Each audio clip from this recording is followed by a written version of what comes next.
There you go. So hello, everybody. This is Karen Rands, the Compassionate Capitalist, with my new video format for my radio show. And today I have a great guest, Larry Boyer of Success Rockets. And we're going to explore this topic because what he does, of course, what I do is working with people on how to become angel investors. And one of the things that he does, and he'll explain more about that in just a minute, is that he talks to executives and people in corporate careers on, how to build their own personal brand so they have better job security, whether they move from one company to the other, but also creating multiple revenue streams. And we're going to show you today how being somebody successful in the corporate world can also help parlay into fulfilling an entrepreneur dream by being an angel investor. We're going to meld that all together here in the next 20 minutes plus or so, like that. So I want to say hello to Larry. Welcome, Larry. Welcome to the show. How are you doing today? Oh, great. Thanks. I'm happy to be here. Okay, good. So let's talk a little bit about Success Rockets. First of all, let's talk about where you came from, how you got that going, why you do what you do with that, your organization. Sure. Well, the company got started back in the financial crisis in 2008, 2009, when we saw lots of people I knew, in fact, in the financial sector, losing their jobs, and they lost them very suddenly. And there weren't new jobs for them to go to. And most of them hadn't really planned on, what else could they do to make money. And so I wanted to help them actually get back on their feet and move on, because at that point there wasn't too many other options. When you're in a crisis, you just got to get it back on your feet and get going.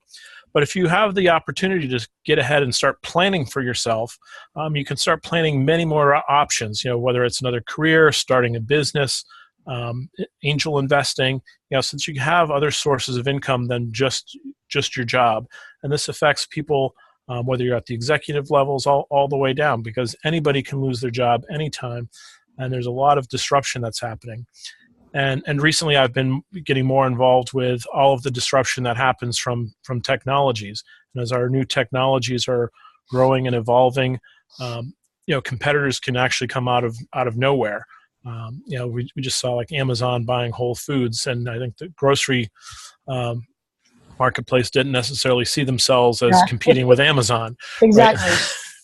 So you never know where the competitor is going to come from these days. And so as a business owner, you want to be aware of this. As an employee, you want to be aware of this. As an executive, you have to be aware of it from both perspectives. So, what are you going to do if your job and your career or your business is disrupted? Yeah.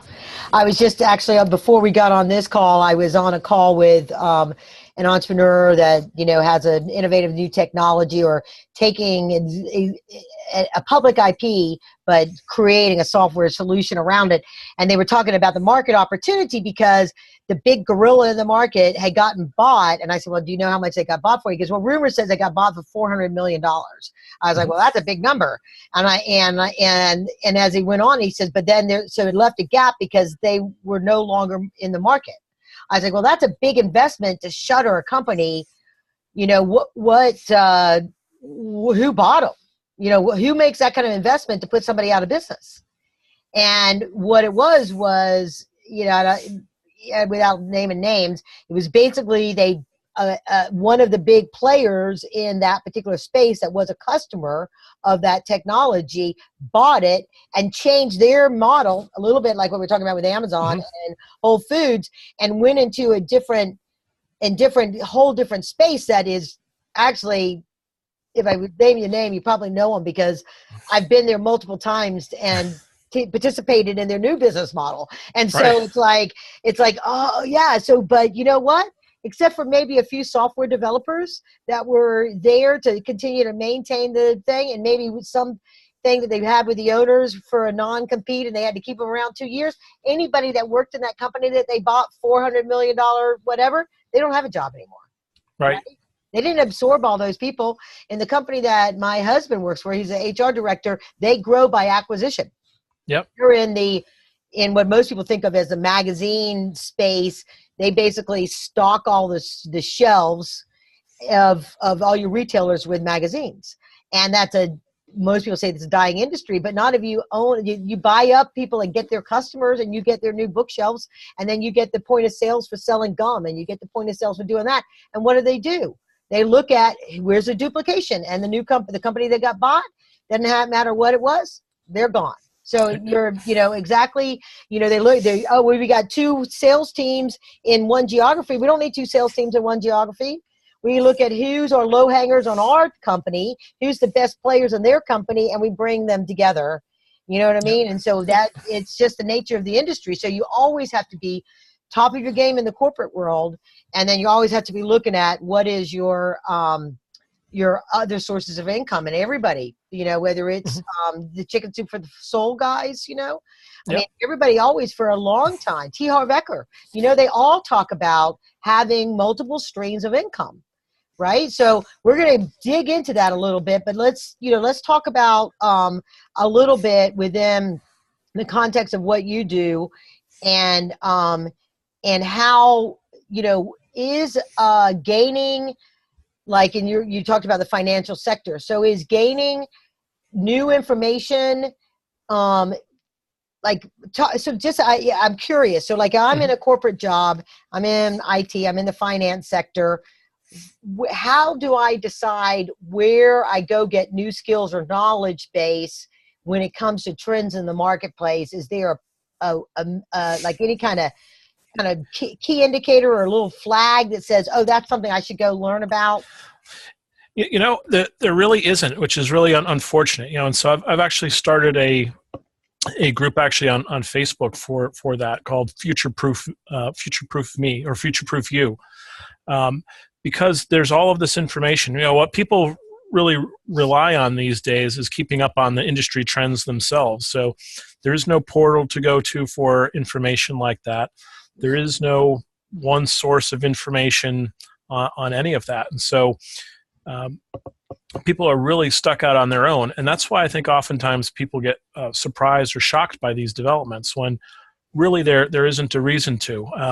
One of the things I mentioned to people is that, large companies have, a chief economist, and that's their job, is to look at all of the trends that are happening in the company and then in the business sector, and essentially alert the company about risks that are coming and how to help manage them. And then they work and collaborate with everybody else. Well, essentially, we all need our own chief economist as well to alert us. Oh, here's a new developing trend in the marketplace. How is that going to impact you and your bottom line? Right. And so if we start to really think of ourselves as a business like this and look at these different roles that corporations have, and start thinking about, well, how do I fill these roles and these needs? People talk oftentimes about how you're the CEO of yourself or your family, but really you're the whole gamut of a company, right? You're also the chief financial officer, which I think is particularly relevant here. You're the chief economist of it. You're the chief marketing officer. You have all of those roles. And most of the time we don't really think about that, right? We focus so much on leadership and we're not focused on the nuts and bolts of actually operating, the business of ourselves. Okay. Right. So I think that's true. I think personal branding's become an authority marketing, they call it. Those are kind of the buzzwords right now on that is. And I know I had a friend of mine who has, he graduated out of MBA school when I graduated. And he was really a master of that. So he became a guy, it's back when you think about when people used to start doing personal blogs and they started doing these things and trying to establish themselves as an industry expert, so that they might get an opportunity to speak at a convention or something like that. And then they become a target for headhunters to go find them to go on to that next job. But then, and that's one thing you can do, but then there's also that unforeseen as what we've talked about. So let's kind of move into, one of the things we were talking about earlier is that before we got on the line, is that this whole idea of when something like that happens, we're going to talk about when you do get your golden parachute or you get your exit packages, and they're not near as good as they used to be. People, right. The old model where, you got X number of weeks for however many years you've been, they don't really do that much anymore at all. There's no sense of obligation with companies to employees to do a lot of that. So you don't, unless you're very high up in the organization, you don't get much of a severance package. So you have to be, and even when it comes to, we can talk about like people participating in their 401k. The rule of thumb is start early, do as much as you can. And if they match, and all that kind of stuff, but even that's not always a given in a company anymore.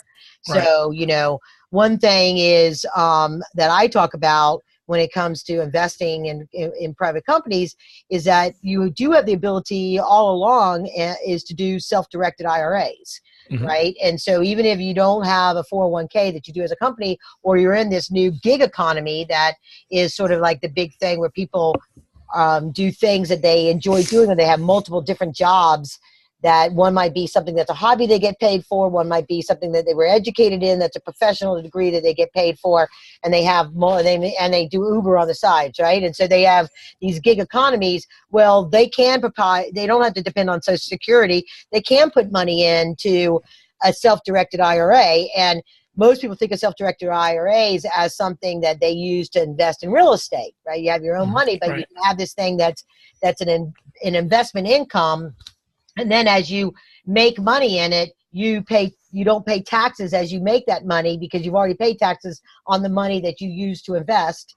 And so you now have, because it's after income money, and so you now have the ability to go and generate even more return than you could get in a stock market or a savings account, whether it's in real estate or in angel investing, as we're going to talk about. So do you ever get into those conversations in your coaching at Success Rockets, talking about those kinds of strategies? Yeah, I do. And I remember, making my first investment, because I think a lot of times people aren't even aware of self-directed IRAs. That's usually the first thing, is that's a new light bulb for them. And then the question is, well, how do I even set one up? Where do I go? What do I have to know about them? So that's an important piece of the puzzle for people to have. Right. So I've done these presentations at the Kettering Group, and one of the presentations that I do, because these are all people that are kind of in transition, they got a chunk of change, and what are they going to do with it? So, it's like, do you go and start a company and start your own company? Do you buy a company and go and like buy a franchise, or, something like that, or buy a company, or put your money together with people and go buy a company? Or do you invest in a company, as an angel investor? And so within that hybrid of buy a company and invest in a company is a thing that I call an exec with a check.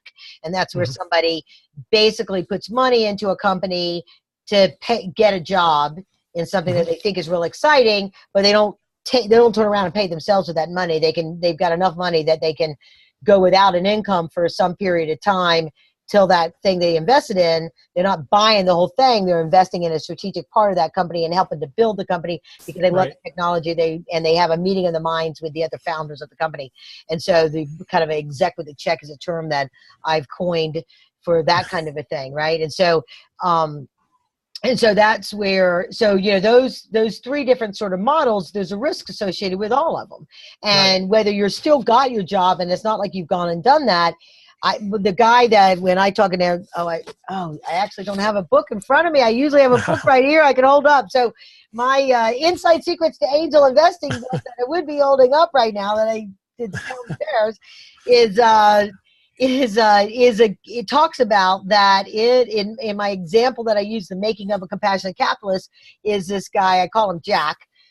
For these names, it was like the Dragnet thing, or these names to protect the not so innocent. But anyway, so Jack is a guy that he was a corporate executive of a U.S. based operation, and it was owned by some European company at the time. He was a little bored with it, and he kind of fits the model exactly of what you talk about, right? So he was a little bored with it. He was, at the highest level he could be at that company, and so when you're at the highest level and these things happen, you kind of like, you have to go to another CEO type job, and those are few and far between, right? Usually they hire within a lot of times and things like that.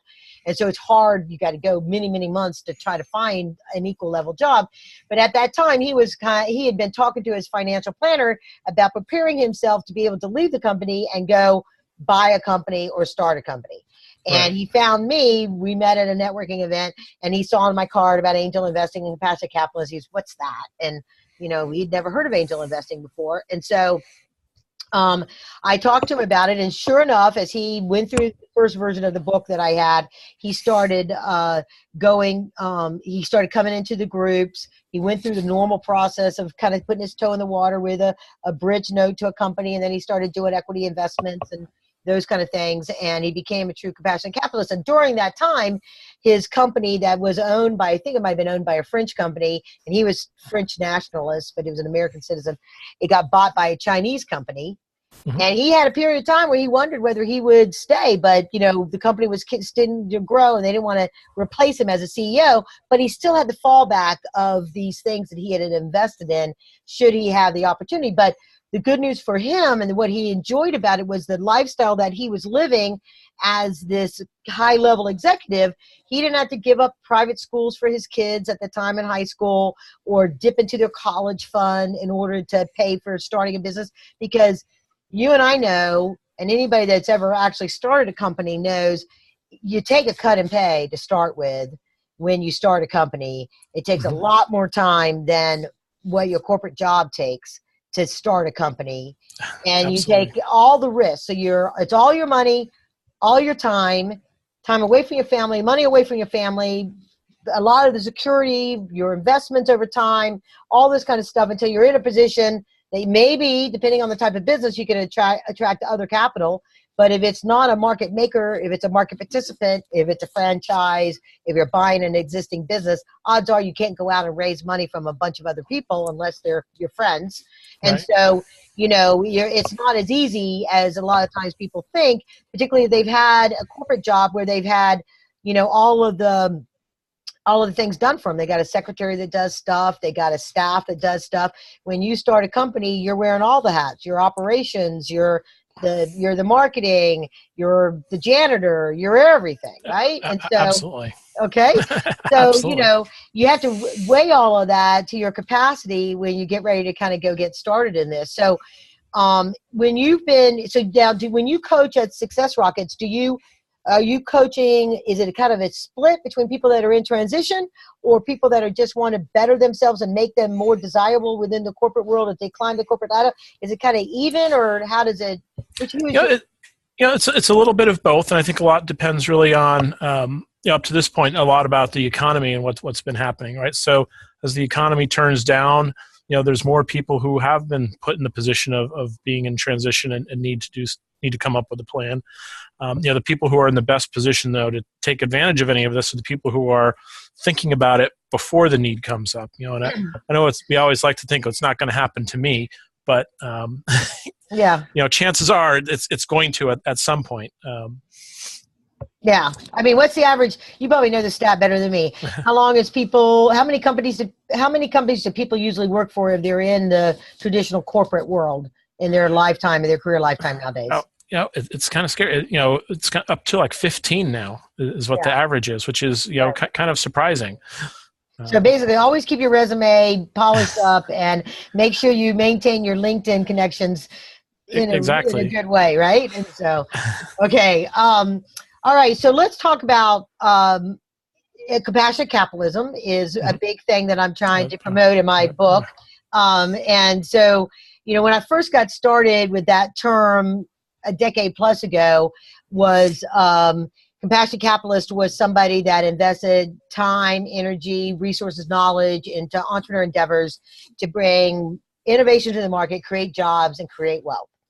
And over time, which is your traditional angel person, and those what I call professional angels, in that they get equity for their time for advising companies, and so they're bartering their time for equity in a company, and so those kind of people. So either one of those are kind of within that space, and so I've modified it in the process of bringing this book to market, and in the audience that I believe benefits from this knowledge are the people that have that desire.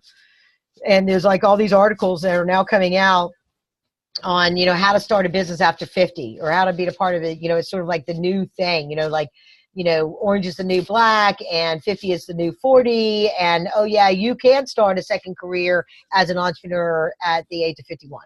Right. And so these are all sort of these new trends because, of course, we're living longer and we're feeling great, even when we're over 50, and so it's so, is. I get that, kind of a thing. When I had to little regress here. When my dad passed, he was 80 when he passed. And I was out at going through all of his stuff, and I had not yet turned 50. And I was looking at his career and kind of his thing, and I realized that he didn't start his business. It ultimately made him all the money that he, as he lived his long time on this income that he created from being an entrepreneur and being an inventor and being all these things. He didn't start that till he was 40. And it gave me great hope and faith, because at that time I was like in this major transition with where I was because of the recession and various things that was happening, that said, you know what? I can start with all the stuff I've learned at the age of 40. I can go and do all of this even smarter and better and faster. I'm the super bionic woman of, post 40. I can do it in an entrepreneur space, kind of a thing. So yeah, I guess that's the reason why, sort of because of this transition, people are in transition at 50. It's hard to get a job after you're 50. So maybe I have to go do this. So in that kind of security blanket, yeah. Did you want to say something? You look like you might. I was going to say, yeah, because I think that is becoming increasingly common, and there are people developing new, career models these days that actually take advantage of that, where you're moving around in your younger years, learning new skills, developing new skills, with the recognition that with technology changing as fast as it is today, somebody younger is always going to be able to do what you're currently doing better and faster, because they've got a new tool that you're not going to be able to learn fast enough. And so what you have to do is develop your career with the understanding that it's very likely that by the time you hit 50, 55, that you will lose your job, and that you need to have something else in place. And whether that's another business, and just like you're talking about, you own your own business, your own franchise, or you're invested in one and working with them in another capacity, right? So you have to think about this and, for your long-term financial security. Right, exactly. So a couple of ways. Let's talk. So get back to the compassionate capitalist thing. So the compassion is as a capitalist, we understand that as a system of, buying and selling things that are of value in the marketplace, that people perceive of value and they're willing to pay for them, and we make money doing that. That's the capitalist system.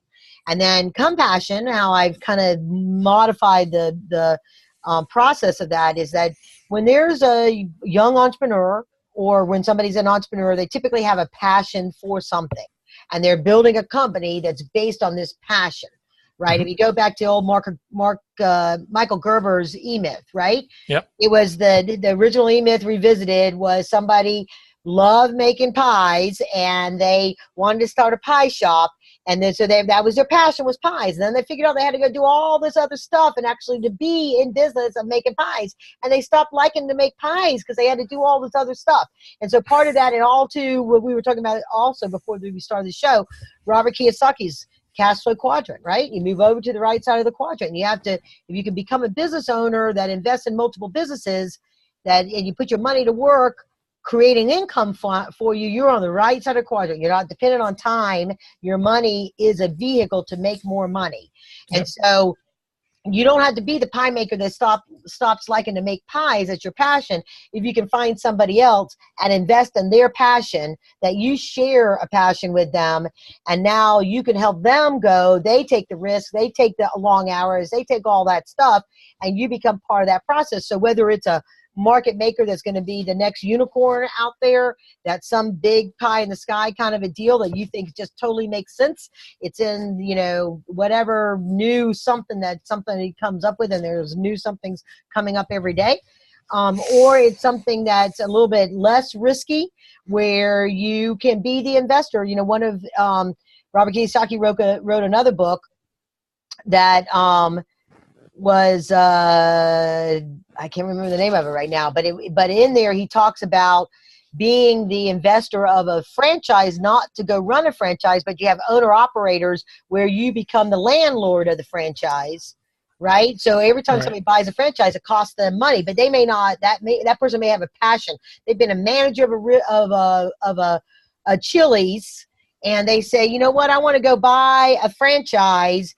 and I don't want to just be a manager. I want to own it, but they don't have the money to own it. So they go to the bank and they get a certain amount from the bank, but then in order to get that bank money, they need 50 grand, let's say, right? So they can go to an investor, and you could be the investor that invests in that and gets a check every month from that entrepreneur that pays back that 50 grand and then some.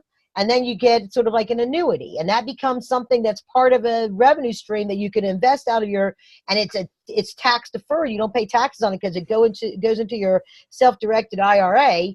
And you could do, in my book, I have a concept that I call royalty financing or revenue financing. And it could be a business that's a going concern that is at that point. And, purchase order financing used to be something that was readily available years ago, not so much anymore. You get lots of factoring places that'll factor your money out there, but you could become the bank. They do this model through prosper.com and those kind of things. But if you individually became the bank for somebody where you are, and they've got, look, I just got the deal. I've got this great new energy drink, or this go to sleep drink, or this this ointment that does this stuff, or this whatever that CVS wants to carry, but I've got to go get my inventory to be able to do 100 CVS stores for the pilot, and I want to pay for advertising to go and do this. And it's going to cost me, because I've done sort of financing and arranged that for companies when I work on the entrepreneur side, and you can marry that up, but there still takes a chunk of change in that. So even if you had $1 million contract to go and provide product to all these different stores, and your cost on that is $500,000,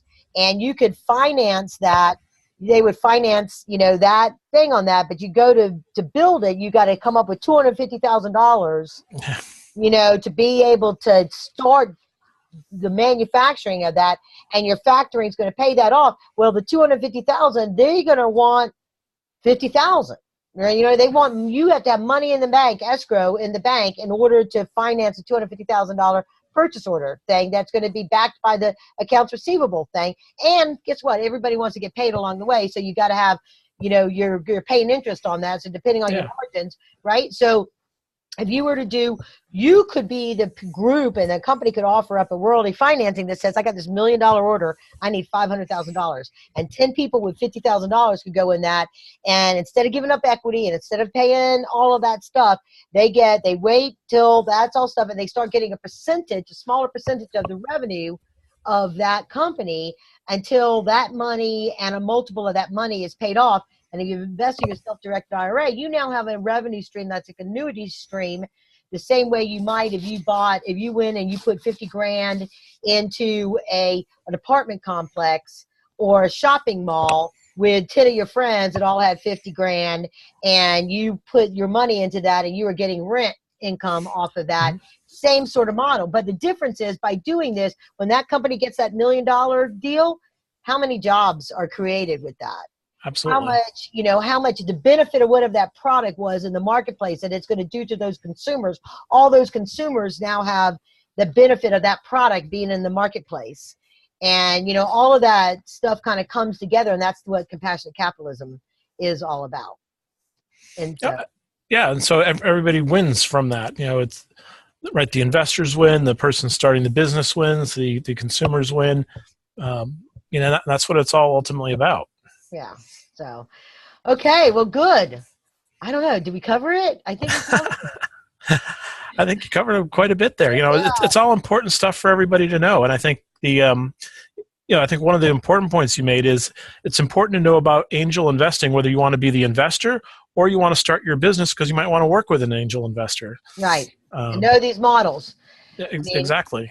I get people all the time. The guy I was talking to on the phone, I was talking about, he set his PPM up in $100,000 increments, which is not normally what people would do.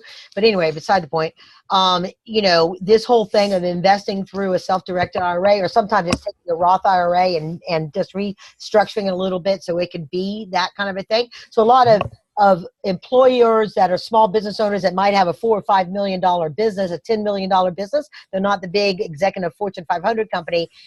Chances are they got a Roth IRA. That's what they did for themselves, right? So they can modify that to be able to invest in real estate, and they do that but they can also invest in this kind of stuff. And it's getting that information out there that this is how people can play, because with the Jobs Act, we had this great, like we call it, I call it the democratization of the capital markets, or this new other term is dismedia.